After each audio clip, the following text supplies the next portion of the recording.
Bismillahirrahmanirrahim, salam salam ala ashrafil mursalin. Donc, le premier chapitre concernant les matériaux, différents matériaux. Donc, premièrement, on commence par les métaux et alliages métalliques. Les alliages à base de fer, donc les alliages à base de fer sont les aciers et les fentes, jouent et continuent de jouer un rôle capital sur le plan technologique. Ils constituent en masse près de 90% de la production mondiale de matériaux métalliques. Plusieurs facteurs expliquent cette importance. Les alliages ferreux se prêtent facilement à une production en masse.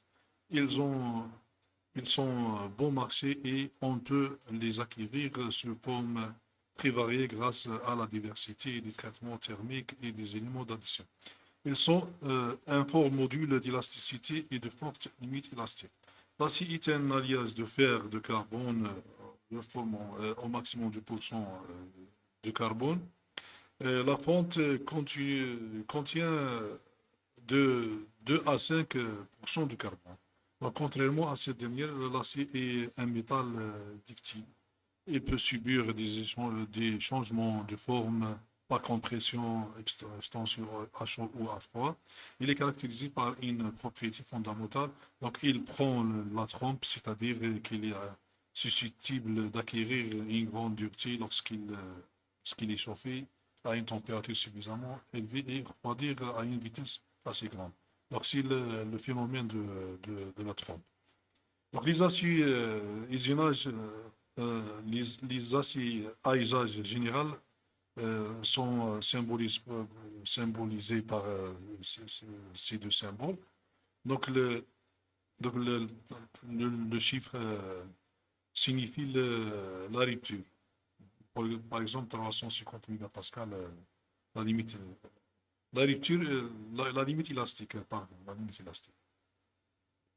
Donc, deuxième acier, c'est les aciers à outils, ou, ou bien l'acier faiblement allié. Donc, voilà comment symboliser. Donc, toutes les étapes de la fabrication nécessitent des outils dont les conditions d'utilisation peuvent être très variées. Choc, tranchant, dureté, etc. La teneur en carbone est en général assez élevée, l'ordre de 0,6 à 1% dans ce type d'usage. Donc, et les autres alliages entre 15, 5 et 12%. Pour éviter la corrosion, ils doivent procéder à la dureté à la plus élevée possible. Une très bonne résistance à l'usure d'une grande capacité. Un autre acier, c'est les aciers de traitement thermique ou bien les aciers non alliés, C32 et cet acier. Donc, on distingue trois grands types de traitement thermique, donc le cuir, traitement de la masse, trempe, revenu. Et les traitements de surface, trempe, superficielle, méthylisation, cimentation, etc., ces aciers sont définis par leur composition chimique. Celle-ci détermine le type de traitement qu'on peut leur appliquer.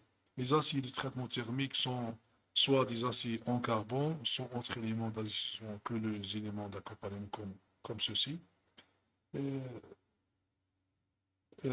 soit des aciers alliés contenant à proportion variable ou un plusieurs éléments d'addition, comme ces éléments, chrome, nickel, molybdène, vanadium, etc. Le chrome favorise le durcissement et augmente la résistance à la corrosion. Le nickel augmente la ténacité. Le molybdène augmente la résistance mécanique à la dureté, ainsi que la résistance au fluage. Merci. Un autre acier, les aciers inoxydables, X30 CR, X8 CR, etc. Donc, ces aciers comprennent un ensemble de familles d'alliages à base de fer dont la principale propriété est la résistance à la corrosion généralisée. Donc, ce sont des aciers. On utilise ce type d'acier en visserie pour les ressorts, pour les arbres, pompes, couturiers, etc.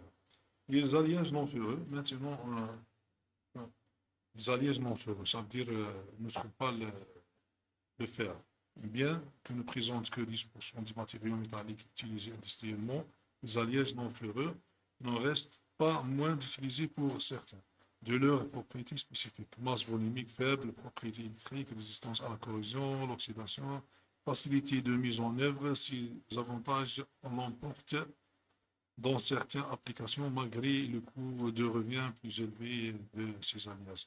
Par exemple, le cuivre est très coûteux. Nous limiterons aux alliages de l'aluminium, du cuivre et de zinc.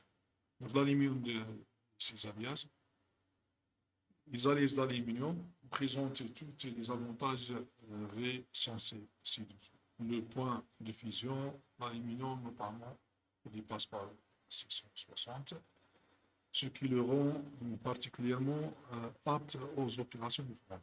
Il est facile à fusionner. L'aluminium étant par ailleurs très ductile, on peut aisément le mettre en forme l'état solide par des formations plastiques, laminage ou la presse tirage, en bonne propriété mécanique, donc, etc., etc. Donc ce sont les propriétés, vous pouvez les liser dans le document qui se trouve dans le learning, le modèle. Les alliages de cuivre, donc laiton, copro-aluminium, copro-nickel et bronze. Par exemple, le bronze contient le SN. SN, c'est le laiton. Donc, laiton plus cuivre, on trouve le bronze. Zinc plus cuivre, on trouve laiton. Aluminium plus cuivre, on trouve copro-aluminium, etc., etc. Donc, chacun de ces alliages a des caractéristiques. Donc, les principales qualités du cuivre sont une très bonne conductibilité électrique et thermique, en résistance convenable à l'usure, ils sont cependant sensibles à la corrosion et sont chers. C'est ça l'inconvénient. Les domaines d'application exploitent directement des propriétés puisqu'ils utilisent presque la moitié de la production mondiale de cuivre pour des matériaux électriques. Donc, tous les matériaux électriques, on trouve le cuivre. Donc, la température de fusion et la masse volumique. Le zinc et ses alliages. Donc, maintenant, notre alliage. Principaux avantages des alliages de zinc sont leur faible température de fusion et leur excellente coulabilité. Ils sont donc principalement destinés à la fonderie, ce qui permet d'obtenir des pièces de forme très complexes et d'épaisseur très mince, presque 0,4 mm. Leur faible coût de revient permet de concurrencer les alliages d'aluminium et de plomb. Donc, ils ont utilisé ça parce qu'il est facile de traiter. Masse volumique et quelques. Le titane et ses alliages. Donc, les caractéristiques tout à fait particulières du titane et de ses alliages en font un métal de choix pour de nombreuses utilisations, notamment dans le domaine aéronautique et aérospatial. Dans l'industrie chimique, la masse volumique du titane, 4540 mètres cubes, kg sur mètre cube, bien sûr, se suit entre celle de l'aluminium et du fer. Toutefois, le rapport résistance mécanique, c'est masse volumique des alliages de titane est notamment supérieur à celui des autres métaux. Donc il est léger, un peu léger par rapport aux autres. Donc c'est pour ça qu'il est utilisé dans les alliages. Les métaux et alliages et leur désignation. Donc, la désignation est très facile pour l'acier à usage général S237. Ce chiffre, c'est la limite élastique. Pour l'acier construction mécanique, ce chiffre est la limite élastique aussi. Donc, C35, ou bien C40, etc., ce sont des aciers de traitement thermique ou bien non alliés. Cette désignation pour les aciers faiblement alliés. Donc 35, c'est 0,35% de carbone. 4, c'est pour le chrome.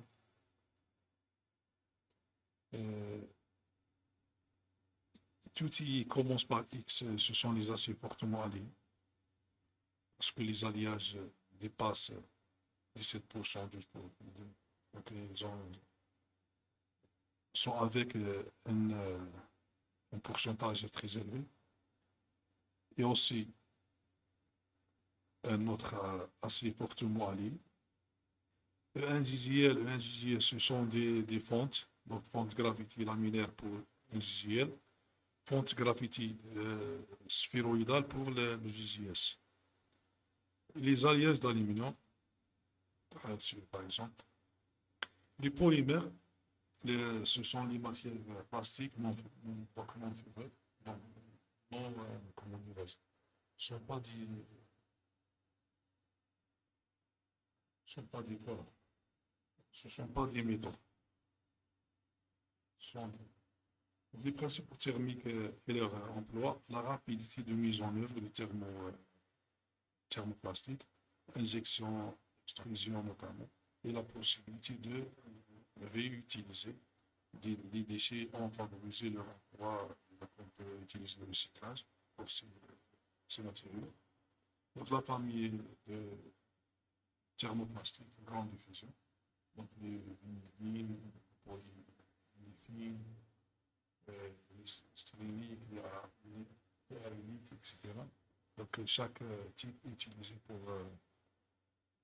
par exemple, pour les joints, pour les films, les emballages, les plaques transparentes, etc. Les thermoplastiques techniques, donc les familles de ces thermoplastiques, les polycarbonates, les polyamides, les polytères, polyxyde, etc.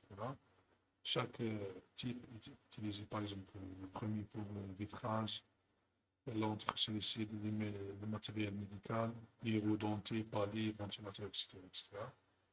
Thermodissociable, bien que les polymères thermodissociables soient moins employés que les thermoplastiques.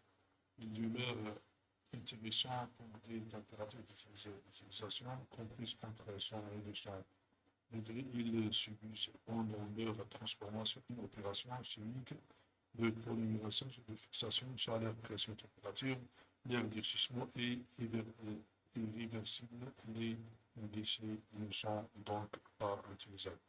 Donc les thermodissociables comme les poignées des casseroles, les poignées de cocotte par exemple, ce sont fabriqués en thermodissociables. Mais le thermoplastique, c'est autre plastique, par exemple, les bidons, je ne sais pas.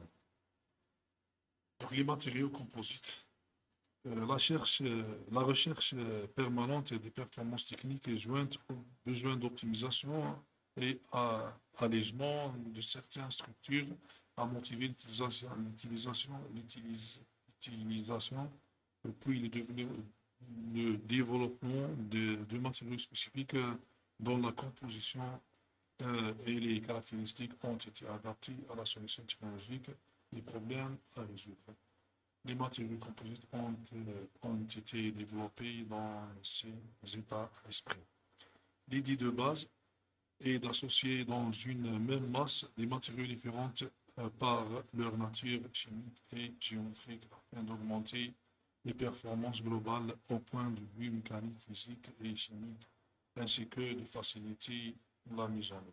Par exemple, le pneu de la voiture, on trouve beaucoup de matériaux dans ce pneu et le plastique, le caoutchouc, le coton, le métal, etc., etc.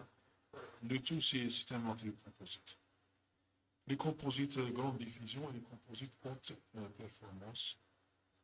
Donc pour les composites grande diffusion, les plus courants qui pour un coût modéré apportent des propriétés mécaniques intéressantes, mais restent, sauf cas d'espèce, inférieures à celles des métaux. Il s'agit pour l'essentiel de l'association renfort fibres de verre, résine, polyester. Les composites haute performance qui apportent des caractéristiques mécaniques spécifiques supérieures à celles des métaux utilisés généralement des renforts fibres de carbone ou d'armide avec des résines époxydes. Le coût de matériaux sont élevés.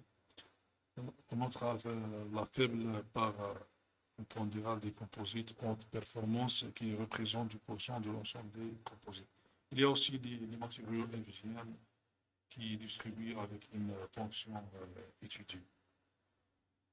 Je vous remercie pour votre attention.